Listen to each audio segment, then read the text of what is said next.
Senjata kita orang susah, senjata kita orang miskin, senjata kita rakyat jelata adalah berdoa kepada Allah. Dan ada 3 golongan orang yang makbul doanya. Malu Allah tidak mengabulkan doa-doa mereka. 1 di antaranya fakir miskin yang teraniaya.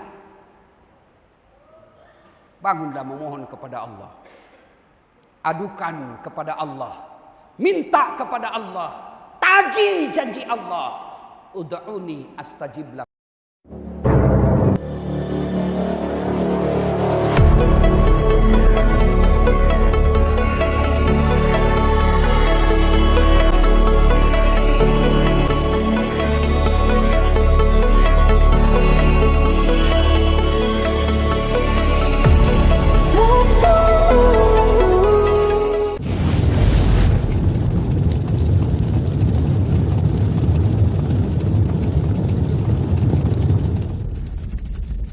Saat saya diperintah Allah mencabut nyawamu, menurutmu bagaimana? Tunggu dulu, istri baru 1.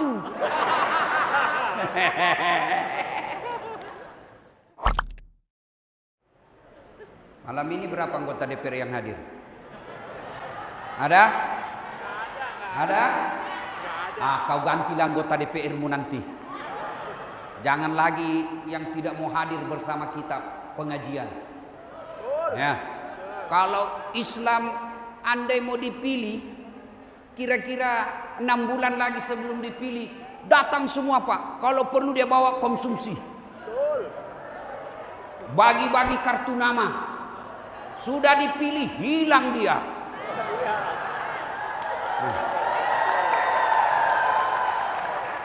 Maka Al-Quran menjelaskan, jangan kau Islam begitu. Jangan Islam politik. Tapi Islamlah secara benar. Dan janganlah engkau ikuti langkah-langkah setan. Karena sesungguhnya setan itu musuh yang nyata bagi kalian. Musuh kalian bukan polisi. Itu yang ada di film-film selama hampir 2 bulan ini, film Rambo. Film Rambo. Itu hanya 1 orang dan kawan-kawan. Tidak sampai 100. Polisi kita 470.000, hampir setengah juta. Masih jauh lebih banyak polisi yang baik daripada mereka yang jahat itu. Maka jangan musuhi polisi. Ibu-ibu, kalau rumahmu dirampok, anakmu diperkosa, suamimu dibunuh, siapa kau cari? Pak Imam. Tidak ketemu. Saya pergi ceramah, macet mobil, tidak bisa gerak mobil saya. Saya baca surah Yasin, tidak gerak-gerak mobilku. Begitu datang polisi lalu lintas, lancar. Bahkan kita bisa acara tablik begini karena diizinkan oleh polisi. Maka jangan musuhi polisi. Polisi juga jangan musuhi ulama. Karena kalau kau mati Pak Polisi, siapa yang bungkus kamu? Maka yang baik, polisi lindungi ulama, ulama doakan polisi, bersinergi membangun Republik Indonesia. Siapa lagi yang ada musuh kita di sini? Setan yang nyata, bukan pocong, bukan uka-uka, tapi apa setan yang ada di tengah-tengah kita? Bentuknya handphone.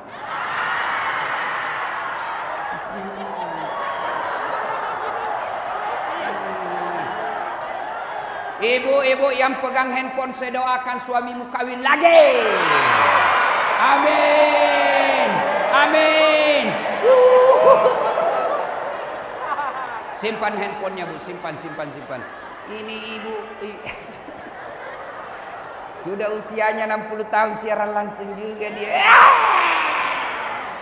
Baru yang nonton cuma 5. Bu, selama ibu pegang handphone pasti tidak konsentrasi dengar ceramah. Pasti. Yang ibu lihat, itu godaan setan. Simpan handphonenya, simpan. Hei, dak. Simpan handphone. Tidak usah ada yang siaran langsung, ya. Bisa. Saudaraku warga Karawang, saya sangat menghormati acara ini. Saya tidak bohong Pak, capek betul. Hari ini saya dikasih Pemda ini 4 acara Pak. Tadi sebelum maghrib saya minta diurut dulu. Sebelumnya saya dari Medan, sebelumnya dari Pekanbaru, sebelumnya dari Palembang. Sudah 8 hari saya keliling-keliling. Ini saya harus pulang cepat karena jam 12 pesawat saya balik ke Makassar. Cuma tidak sampai 24 jam di Makassar, pergi lagi ke Malaysia. Saya capek tapi saya hadir malam ini. Kenapa? Menghormati ulang tahun Kabupaten Karawang. Maka tolong kau hargai juga perasaanku. Simpanlah itu HP-mu bodoh. Ustadz, kita mau dokumen Ustadz. Kita mau ada rekamannya. Kalau Bapak Ibu rekam, gambarnya kabur. Suaranya tidak jelas. Gimana caranya Ustadz? Ini ada kamera saya bawa. Ada kamera saya. Sudah diedit, diperbaiki gambarnya. Gimana cara nontonnya Ustadz? Kau punya kamera? Gampang, buka YouTube. Tulis Tablik Akbar Masjid Agung Karawang. Keluarlah ceramah itu. Sudah itu jangan lupa like and share. Simpan ya. Ayo simpan HP-nya. Simpan. Simpan. Sudah. Wa qala idzan bismillahirrahmanirrahim. Ya ayyuhalladzina amanu taqullaha haqqa tuqatih wa la tamutunna illa wa antum muslimun. Wahai orang-orang yang beriman, bertakwalah kalian kepada Allah dengan sebenar-benarnya takwa dan janganlah kalian mati kecuali dalam keadaan beragama Islam. Ayat ini Jumat-Jumat dibaca di mimbar khutbah. Ayat ini Jumat-Jumat kita dengar. Kalau di kantor Pak Sekda ada pengumuman dari bupati yang harus diulang-ulang tiap pekan, pasti pengumuman itu penting. Ayat ini diulang-ulang tiap pekan, berarti ayat ini sangat penting dan rasa-rasanya susah diterima akal. Jangan kamu mati. Berarti mati kau yang ngatur. Woi, jangan kau mati ya. Berarti mati mau-maumu. Padahal mati mau atau tidak, tiba saatnya pasti mati. Orang kaya mati, orang miskin mati, raja-raja mati, rakyat biasa mati, Pak Sekda mati. Jangankan Sekda, menteri aja mati. Presiden mati. Ustadz mati. Belakang sedikit. Kalau Ustadz duluan siapa yang ceramah? Semua mati. Berarti yang jadi masalah Mas, Kang, Mbak, Bos, Pak, Bu, yang jadi masalah bukan mati. Yang jadi masalah bagaimana kondisimu mati. Itu yang disebut jangan kamu mati kecuali mati dalam Islam. Berarti ada orang Islam mati kafir. Siapa mereka yang mati kafir? Contoh aja ini, contoh, jangan marah. Sabung ayam. Ada juga di Karawang. Belem-belem. Didapat sama polisi. Dikejar sama polisi. Wih, judi. Kejar sama polisi. Lari dia. Polisi tidak bisa kejar Pak. Kenapa? Polisinya besar perutnya. Pak polisi tidak bisa kejar. Akhirnya polisi tembak peringatan ke langit. Jangan lari. Buh. Tembak 2 kali. Duh. Tembak 3 kali. Duh. Masih lari. Terpaksa polisi lumpuhkan. Tembak kakinya. Duh. Kakinya ditembak, kepalanya kena. Saya tanya temanku, bos, bagaimana caranya? Kakinya kau tembak, kok kepalanya kena? Dia bilang soalnya waktu ditembak dia jongkok. Ini polisi film India, bukan polisi Indonesia. Polisi Indonesia hebat. Duh, mati kafir. Dia lagi judi. Apalagi makan obat kuat, overdosis. Kena serangan jantung. Mati kafir. Lagi berzina mati. Insya Allah Bapak tidak akan mati dalam keadaan curi. Insya Allah Bapak tidak akan mati dalam keadaan ngerampok. Insya Allah Bapak tidak akan mati dalam keadaan berzina. Yang bisa membuat kita mati kafir, hubbi aklil haram, suka makan uang haram. Siapa di antaranya? Mereka yang terima uang pilkada, uang pilpres.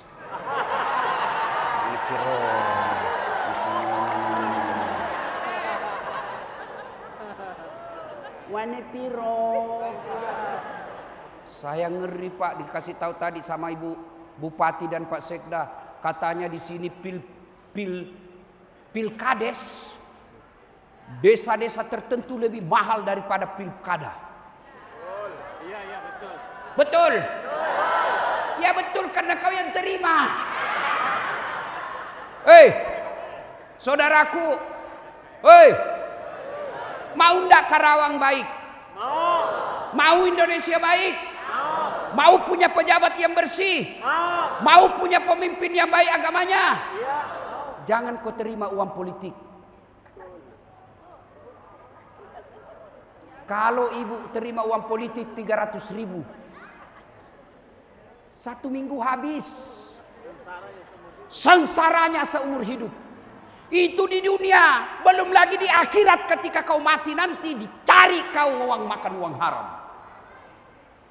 Maka dekat pilpres, agama apa yang paling banyak di Indonesia? Agama berapa apa yang paling banyak di Indonesia penduduknya? Agama apa? Muslim.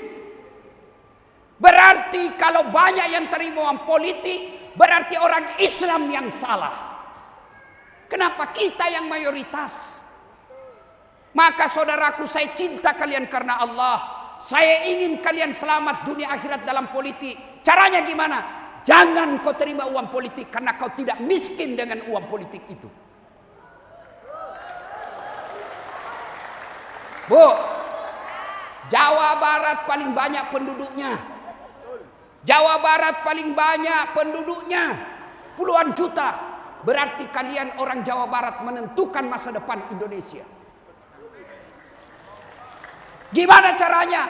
Tolong negaramu ini, bantu negaramu ini, wujudkan negaramu yang baik. Jangan kau terima uang pilkada dan pilpres. Bisa? Bisa? Sekarang bisa. Besok kasih 500 ani piro.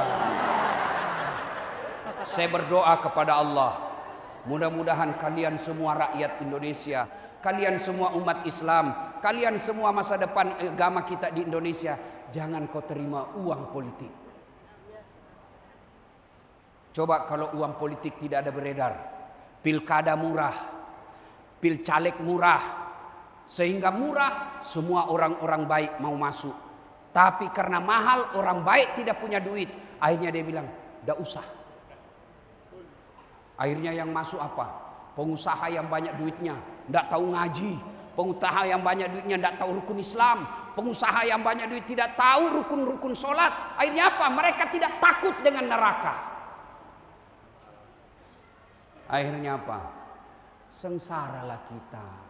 Hilang minyak goreng. Bawang naik. Cabai naik. Ini naik. Iya toh? Iya. Maka kalian tidak usah ribut saling menghina di medsos. Tidak usah saling mencaci di medsos. Tidak usah saling menyerang hoax di medsos. Lebih baik kalian membalas pilpres, pilkada, pilcaleg. Jangan kau pilih orang-orang yang tidak beres agamanya. Bisa? Bisa? Amin. Ibu bapak saudara-saudara sekalian. Wa khalaidan. Bismillahirrahmanirrahim.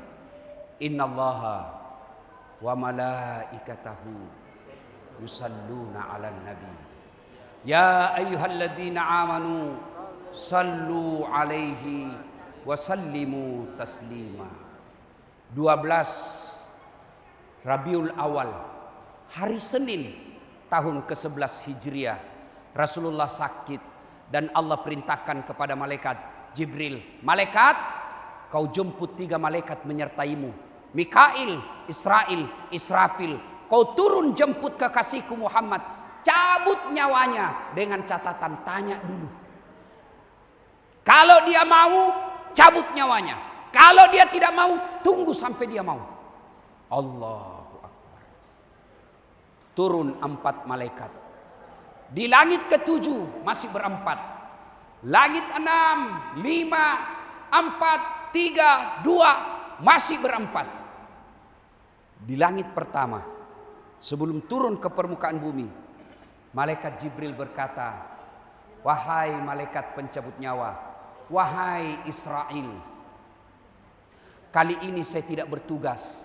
Kamu yang bertugas mencabut nyawa, kamu aja yang turun.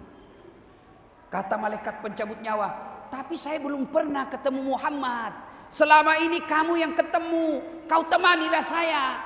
Kata Jibril, mohon maaf, saya tidak tega melihat engkau mencabut nyawanya Muhammad. Kau aja yang turun. Turunlah malaikat pencabut nyawa. Sampai di depan rumah Nabi, ketuk pintu. Assalamualaikum warahmatullahi wabarakatuh ya Rasulullah. Lalu malaikat pencabut nyawa berkata, ya Muhammad, hari ini saya diperintah untuk mencabut nyawamu. Kalau kau mau, bagaimana menurutmu? Kalau Pak Sekda kira-kira ditanya,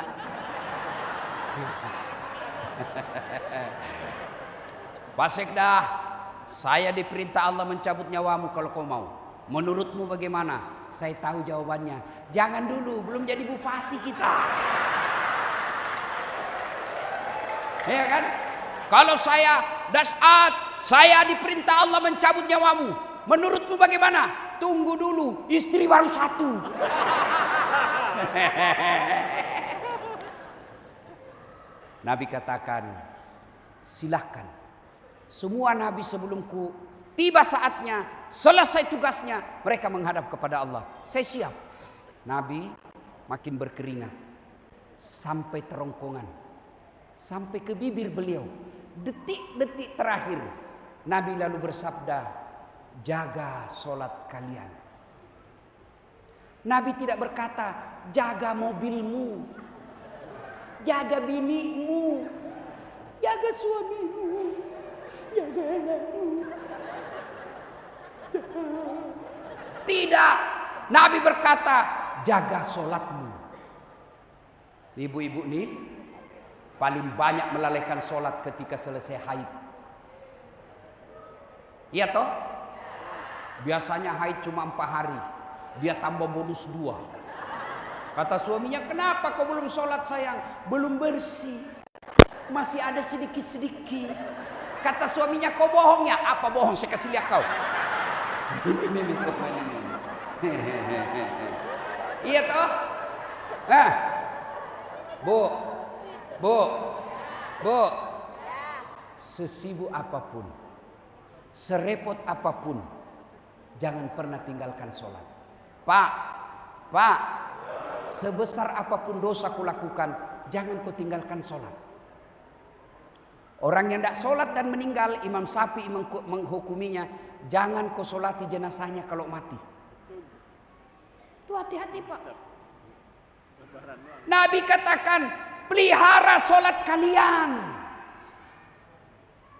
Maka saudaraku, biar puasamu lengkap, kau bangun masjid lebih mewah dari ini, kau bangun panti asuhan, kau sedekah sawakafmu 10 hektar tanah, tapi kau tidak pernah sholat, seluruh amalmu hapus. Tidak ada guna. Sebatang pohon,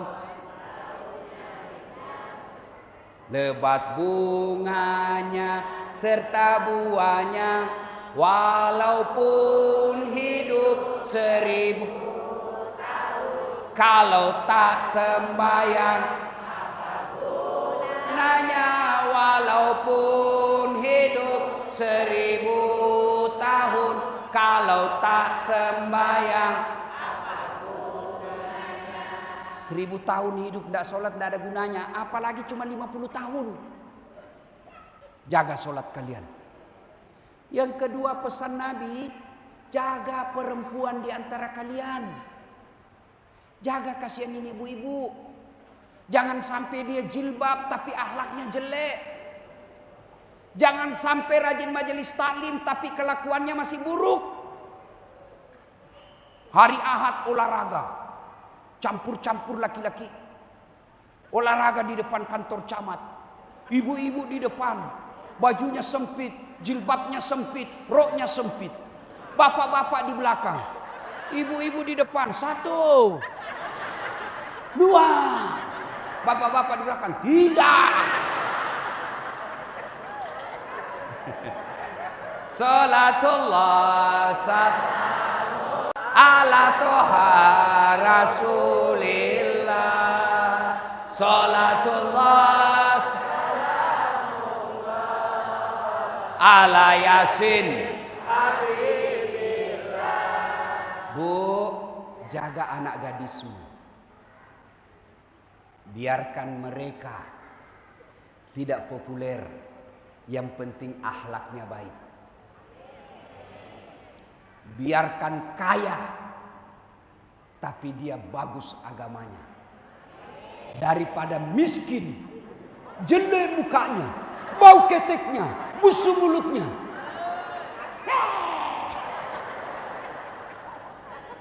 Jaga perempuan di antara kalian. Kita mau beli konsumsi makanan pokok, tapi semuanya naik, gaji kita malah dipotong. Bensin naik, sembako naik, sementara gaji kita makin dikurangi. Kita mau melawan, kita dituduh teroris. Kita mau teriak, kita dianggap intoleran. Kita mau protes, kita dianggap radikal. Maka kau bangunlah mengadu kepada Allah. Dalam sholat hajatmu, minta supaya Allah menghukum orang-orang yang menganiayamu. Biarkan mereka jahat, yang penting kalian tetap sabar dan jangan ikut berontak. Senjata kita orang susah, senjata kita orang miskin, senjata kita rakyat jelata adalah berdoa kepada Allah. Dan ada 3 golongan orang yang makbul doanya. Malu Allah tidak mengabulkan doa-doa mereka. 1 di antaranya, fakir miskin yang teraniaya. Bangunlah memohon kepada Allah. Adukan kepada Allah. Minta kepada Allah. Tagih janji Allah. Ud'uni astajib lakum. Minta kau kepadaku, pasti saya kabulkan. Bensin naik, Pertamax naik, semua naik. Tapi kalau Allah menolong kalian, kecil. Yang jadi masalah, semua bahan pokok naik, bahan bakar naik, tapi kalian makin jauh dari Allah, maka pasti hidupmu makin sengsara. Caranya, banyaklah menyebut Nabi. Apa hubungannya ya Ustadz? Saya sahabat dengan Pak Sekda. Pak Sekda punya anak. Saya selalu memuji-muji anaknya. Saya bantu anaknya Pak Sekda. Begitu saya ada urusan, Pak Sekda pasti katakan, bantu Pak Ustadz. Dia selalu menolong anakku. Dosa kita banyak, tapi karena kita sebut nama kekasih Allah, yang Allah sampai jelaskan, andai saja bukan karena kau Muhammad, aku tidak ciptakan dunia dan isinya. Kita sebut orang dicintai Allah. Kita sebut kekasih Allah. Ya Nabi salam alaik. Ya Rasul salam alaik. Akhirnya apa? Allah kabulkan doa kita. Karena kita sebut orang dicinta Allah. Ustaz, kenapa sudah 3 tahun doaku tidak dikabulkan? Karena ibu bapak berdoa tidak diawali dan akhiri dengan salawat. Nabi jelaskan, siapa yang berdoa tidak diawali dan diakhiri dengan salawat, maka doanya tergantung antara langit dan bumi. Maka setiap ibu mau berdoa, salawatlah kepada Nabi. Sallallahu ala Muhammad, sallallahu alaihi wasallam, sallallahu ala Muhammad, sallallahu alaihi wasallam. Coba, lalu ibu keluhkan. Berdoa, minta apa keluhan ibu. Mau punya anak, mau sembuh dari penyakit, mau lunas utang-utang. Gimana caranya mau lunas utang? Tiba-tiba Allah gerakkan yang punya hutang, yang punya uang. Mbak, enggak usah cemas. Utangmu yang 5 juta saya ikhlaskan. Selesai. Kalau Allah mau, iya toh. Ya Allah, saya rindu ke Baitullah. Aku ingin ziarah ke makam Nabi. Aku ingin tawaf di Baitullah ya Allah. Tapi kau tahu betapa miskinnya aku. Besok ketemu orang kaya. Dapat undian umroh. Kalau Allah mau. Iya toh? Iya. Saya sudah 7 tahun berdoa Ustaz. Kenapa Allah tidak kabulkan? Baru 7 tahun. Baru 7 tahun. Nabi Adam berdoa supaya dipertemukan dengan Siti Hawa. Berapa tahun? 200 tahun. 200. Nabi Zakaria minta anak usia 21 tahun. Kapan Allah kabulkan? 80 tahun. Nabi Musa, ya Allah bebaskan Bani Israel. Berapa tahun baru Allah kabulkan? Lebih 60 tahun. Nabi Muhammad, ya Allah pindahkan kiblat kami dari Palestina kembali ke Mekah. Berapa lama baru Allah kabulkan? 18 bulan. Sampean berdoa pagi mau dikasih malam. Padahal itu kan tipu. Jelas? Jelas? Bu? Himpitan hidup bukan masalah. Ya masalah kalau ibu jauh dari Allah. Naik BBM bukan masalah, tidak kiamat. Yang jadi masalah kalau bapak jauh dari Allah. Gimana dekat dengan Allah? Bangun tengah malam, berdoa. Sebelum doa, selawatlah kepada Nabi. Minta kepada Allah. Sudah bersalawat, mintalah. Apa doanya? Tidak harus bahasa Arab. Bahasa Sunda, mangga. Bahasa Jawa, monggo. Bahasa Inggris, kalau kau tahu. Bahkan boleh pakai bahasa isyarat.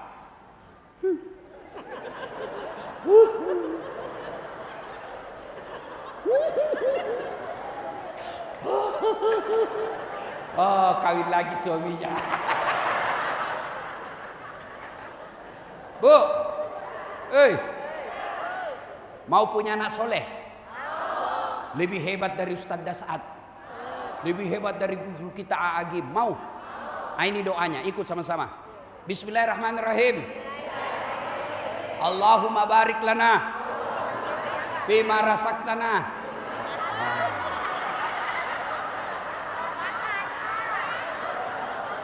Memangnya kau mau makan Ustadz Das'ad? Itu karena ibu tidak tahu bahasa Arab. Itu doa makan. Maka berdoa tidak harus pakai bahasa Arab. Ya Allah, anakku mau kuliah. Suamiku tahun ini pensiun. Anakku lagi yang bungsu mau tamat SMP. Engkau melarang aku menghalalkan segala cara. Engkau melarang aku menafkahinya dengan barang-barang haram. Aku tidak punya kuasa, tapi Engkau maha kuasa. Tunjukkan kekuasaanmu ya Allah. 1, perbaiki sholat. 2, selawat dibanyain. 3, ini Karawang 40 tahun 50 tahun yang akan datang. Bagaimana masa depannya? Lihat anak-anaknya sekarang. Kalau anak-anaknya judi online, kalau anaknya suka film porno, kalau anak-anaknya suka mabuk-mabukan, kalau anak-anaknya suka tawuran, 40 tahun yang akan datang, Karawang masyarakatnya jadi penonton orang lain yang datang membangun kampung. Maka ulang tahun kali ini, Pak Sekda sampaikan kepada seluruh pejabat yang ada di Karawang, masa depan Karawang bangun dan anak-anak kita harus baik masa depannya. Bu, Nabi pernah berkisah. Nabi jalan ke satu tempat bersama sahabat. Tiba-tiba Nabi melewati pemakaman. Tahu pemakaman? Kuburan. Nabi lewat pemakaman. Nabi lalu bersabda, langkahkan kakimu dengan cepat. Melewati pemakaman. Sampai Nabi di tujuan. Selesai urusan, balik lagi. Jalan yang sama. Ketika lewat di pemakaman, sahabat yang tadi disuruh cepat, ini tanpa perintah Nabi, Langsung juga cepat lagi. Nabi bersabda, tenang, tidak usah buru-buru, santai saja. Sahabat tentu heran. Ya Rasul, waktu pergi kami disuruh buru-buru, pulang tidak lagi. Ada apa? Begini, tadi itu waktu pergi, ini orang dalam kubur lagi disiksa, lagi diazab dia di kuburnya. Tidak tega dan tidak tahan saya dengar, maka saya mau cepat-cepat jauh supaya aku tidak dengar lagi. Pulang tidak lagi. Kenapa ya Rasulullah? Saya dapat berita dari Jibril. Allah perintahkan malaikat penjaga kubur, hentikan siksaanmu. Jangan kau siksa orang tua itu di kubur. Tidak mungkin orang tuanya kusiksa di kuburnya sementara anaknya lagi belajar mengaji membaca Bismillahirrahmanirrahim. Tidak mungkin bapaknya kusiksa sementara anaknya menyebut saya Allah Maha Pengasih dan Maha Penyayang. Hentikan siksaanmu. Bu, baru basmalah dia baca anaknya, Allah sudah bebaskan dari azab kubur. Ini ibu-ibu nih yang cantik-cantik, terutama yang sudah muka-muka sakaratil maut. Mana ini muka-muka sakaratil maut di sini? Ah, ini. Bu, punten. Bu, kalau ibu meninggal nanti siapa yang doakan? Suami. Kawin lagi. Begitu ibu meninggal, langsung suami berteriak, merdeka! Punten. Siapa yang doakan? Anak. Itu kalau anakmu soleh dan soleha. Ibu kan pasti mati. Pasti kan? Pasti kan? Siapa yang doakan? Kalau anakmu soleh dan soleha. Kalau kau lihat anakmu malam Jumat masih baca Yasin di kamarnya, dia ajari adiknya ngaji, ibu tidak usah cemas. Tapi kalau tidak pernah kau lihat anakmu ngaji, cemaskanlah dirimu sekarang. Tidak pernah kau dapati anakmu sholat jamaah, cemaskan anakmu sekarang. Pak Sekda, kalau anak-anak kita sekarang SMP, SMA, mahasiswa, tidak pernah kita lihat dia datang jamaah di masjid. Hati-hati. Kalau dia cerdas, brilian, cakep, tapi gersang agama, itulah yang hancurkan negaranya. Lihat itu yang ditangkap KPK. Ada orang goblok yang ditangkap KPK yang korupsi miliaran. Ada petani miskin, ada orang tidak ada sekolahnya, rata-rata pejabat banyak sekolahnya sampai profesor doktor. Kenapa? Bukan karena dia goblok, tapi karena imannya yang gersang. Bu, saya ini boleh bersyukur kepada Allah. Meskipun bapak saya tidak melihat saya seperti sekarang, tapi alhamdulillah, rasa-rasanya tidak pernah dalam sehari saya tidak doakan bapak saya dalam sholat. Sujud terakhir saya tidak dirikan doaku, saya tidak doakan diriku. Yang selalu kudoakan, Allahumma gfirli wali walidayya warhamhuma kama rabbayani shaghira. Pulang pengajian, ayo koreksi caramu didik anakmu. Kenapa anakku kepala batu makan uang haram? Kenapa anakku kepala batu? Kau tidak kasih contoh yang baik. Tidak mungkin anakmu sholat kalau ibu bapaknya tidak sholat. Maka jadikan anak soleh dan soleha. Bagaimana cara menjadikan anakmu soleh dan soleha? Satu, lahir kasih nama yang baik. Nah, saya kasih kau nama Muhammad. Ini nama Muhammad, namanya Nabi. Saya kasih kau nama 3 orang tokoh. Muhammad, Abu Bakar, Umar. Luar biasa Pak. Sudah Muhammad, Abu Bakar, Umar. Saya mau kau nak seperti mereka. Itu doa, itu harapan. Siapa namanya anakmu? Lionel Messi. Kenapa? Supaya jago main bola. Apa jago main bola? Persib kalah sama PSM.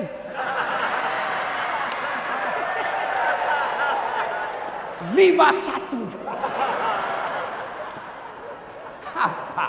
Hah? Hah?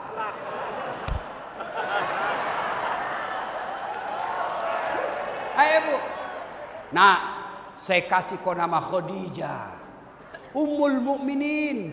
Saya mau kau seperti Khadijah, nak, menjadi umat ibunya umat Islam. Bu. Bu. Nama adalah doa. Nama, sebut namanya, saya bisa tahu suku dan agamanya. Sunarto, Jawa. Sunarta, Sunda. Punten, Mangga. Iya toh? Iya. Abdurrahman, Muslim. Bertus Taitunus Sinus, biasanya bukan orang Islam. Iya toh?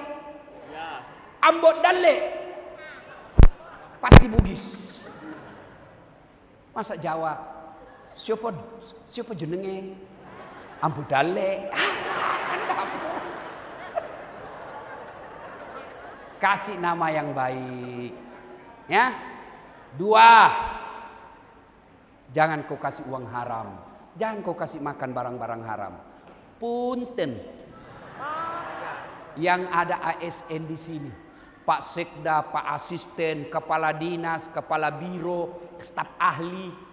Jangan kau kasih makan uang haram anakmu. Mana itu uang haram? Mana uang haram? Proyek fiktif, SPJ palsu.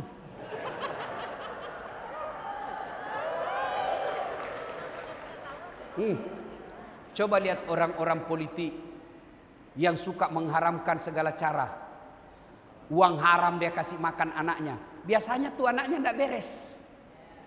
Tapi coba lihat anak-anak guru ngaji yang betul-betul dipelihara perut anaknya dari barang haram. Dia guru ngaji sekarang. Dia barangkali jalan kaki kemana-mana. 20-30 tahun yang akan datang. Anaknya yang muliakan orang tuanya. Dia hajikan orang tuanya. Haji plus. Dia belikan mobil orang tuanya yang lebih cantik mobilnya orang tuanya daripada dia pakai. Kenapa? Karena anaknya jauh dari makanan haram. Kalau guru ngaji apa mau dikorupsi?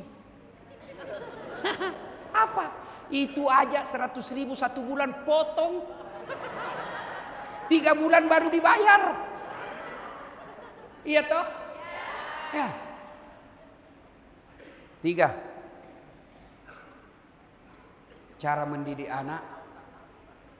Anakmu soleh dan soleha adalah kasih contoh yang baik.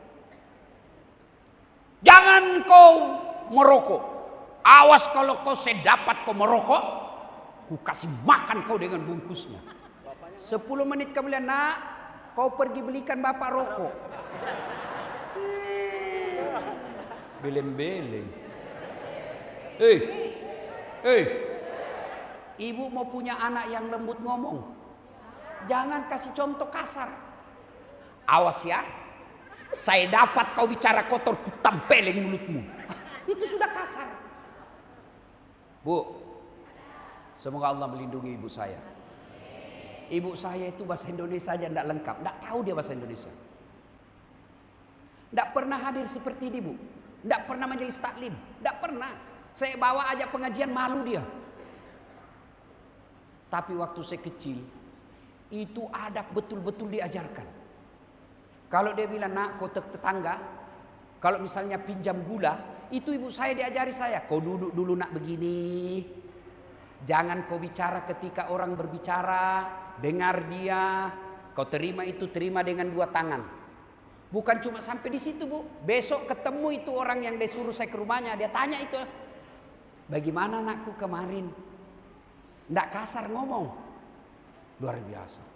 Kalau saya pergi belajar kelompok di rumahnya orang karena rumah saya tidak ada listriknya.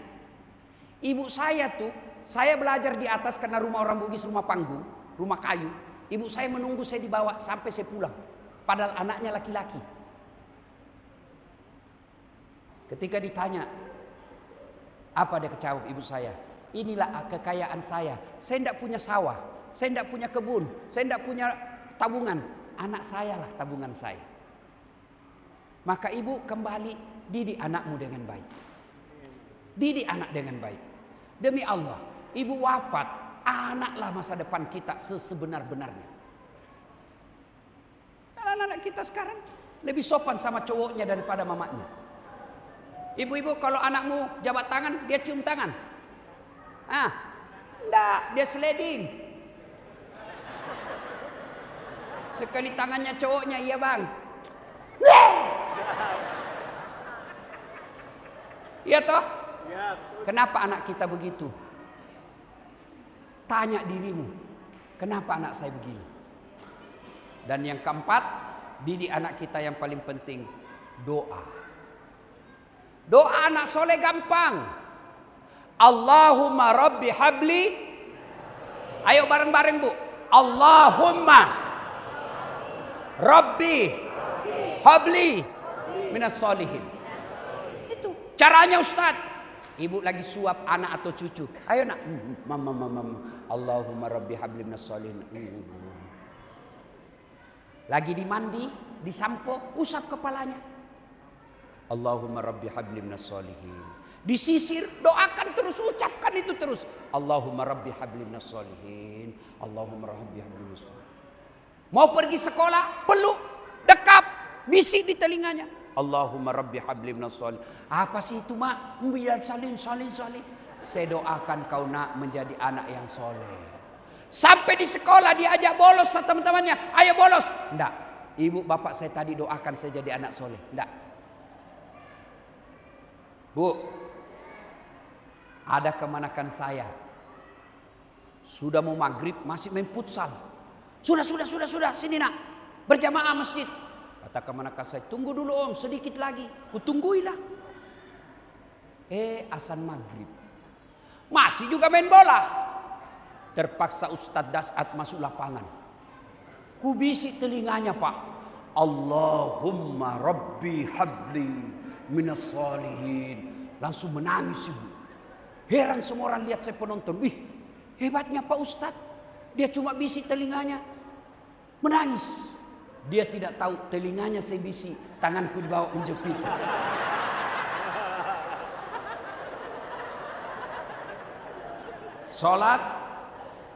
Solawat, jadikan anak kita soleh dan soleha. Insya Allah lain waktu dan kesempatan kita akan lanjutkan. Mudah-mudahan ada. Bu, saya kalau lama-lama ketinggalan pesawat. Dan hanya besok kasihan waktu saya bisa kumpul dengan keluarga. Kalau saya ketinggalan pesawat, tidak ke sana, lusa saya mau ke Malaysia lagi. Tidak sempat lagi balik. Insya Allah lain waktu dan kesempatan. Kita doakan pejabat kita yang hadir di tempat ini. Mudah-mudahan Allah angkat derajatnya. Amin. Panjang umur, sehat walafiat. Dan mengundang lagi Ustadz Dasat Latif. Amin. Terima kasih. Usikum wa nafsi bitaqwallah. Assalamualaikum warahmatullahi wabarakatuh.